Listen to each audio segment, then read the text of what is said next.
अतिशय सुस्वभावी, अतिशय नम्र आणि कुठल्याही प्रकारचा त्यांना अभिमान नाही त्या कुठल्याही गोष्टीचा, अशा सुनीताताई मला वेळोवेळी भेटल्या आणि त्याबद्दल खरंच त्यांच्याबद्दल खूप चांगलं वाटलं. सुनीताताई, तुम्ही आतापर्यंत जे शैक्षणिक क्षेत्रामध्ये कार्य केलं, तुमच्या हातून तुमच्या संस्कारांमुळे जी हजारो मुलं घडली असतील ती आज या जगामध्ये कुठेतरी कार्यरत आहे. आणि असेच मुलं तुम्ही ज्ञानदानाचं कार्य तुमच्या आयुष्यामध्ये केलं, त्याबद्दल तुमचं खरंच खूप खूप मनापासून अभिनंदन.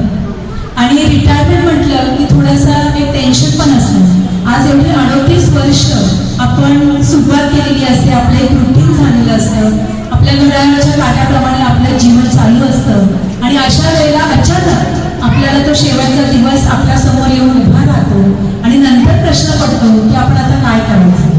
तर तुम्ही त्या आयुष्यामध्ये जे काही भोगले असेल किंवा ज्या काही कष्ट तुम्हाला करावे लागले आणि त्या कष्टातूनच तुम्ही आज तुमचं हे साम्राज्य या ठिकाणी उभं केलेलं आहे, त्याचा खरोखरच आम्हाला सगळ्यांना खूप खूप अभिमान वाटतो.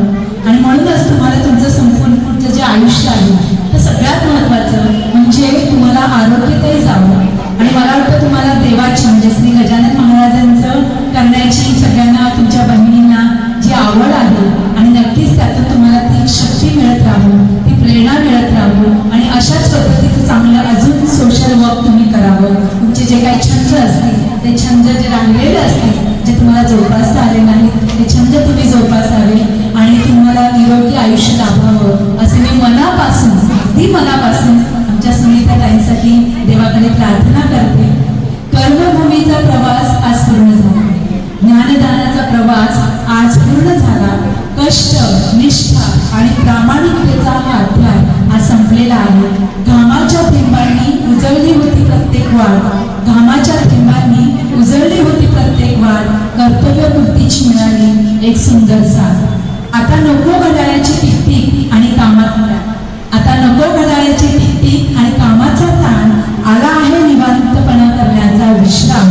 ज्या इच्छा राहिल्या होत्या अपूर्ण त्या पूर्ण करा आणि आनंदाने आणि उत्साहाने पुन्हा एकदा नव्या आयुष्याची सुरुवात करा. सुनीताताईंच्या बद्दल माझ्या सासूबाई किंवा सासरे, आमच्या बेबीताई सगळेजण आम्हाला सांगत असतात की ज्यांनी जे काही कष्ट केले आणि यातून या सगळ्या गोष्टींपर्यंत ह्या टप्प्यावरती येणं हे खरंच खूप कठीण गोष्ट आहे. आणि मला जे भंगारे आमचे दादा आहेत त्यांच्याबद्दल, त्यांना तुम्ही कधी पाहिलं नाहीये, पण या सगळ्यांच्या बोलण्यातून त्या व्यक्तीबद्दलची एक प्रतिमा माझ्या मनामध्ये निर्माण झालेली आहे की भंगारे म्हटलं की खूप अतिशय व्यवस्थित, खूप छान व्यक्तिमत्व, अशा प्रकारचं एक प्रतिमा माझ्यासमोर निर्माण झाली. आणि मला वाटतं त्यांच्या संगतीमध्ये राहून मला वाटतं तुमचं सुद्धा आयुष्य तुम्ही स्वतः इतरांसाठी जगण्याचा जो प्रयत्न करताय तो खूप छान आहे. असंच आयुष्य इतरांसाठीही जगा, पण त्याचबरोबर तो जो वेळ आहे तो स्वतःसाठी देण्याचा प्रयत्न केला. आणि पुन्हा एकदा सुनीताताई तुम्हाला खूप खूप शुभेच्छा आणि निरोगी आयुष्य तुम्हाला लाभो ही ईश्वरचरणी प्रार्थना. धन्यवाद.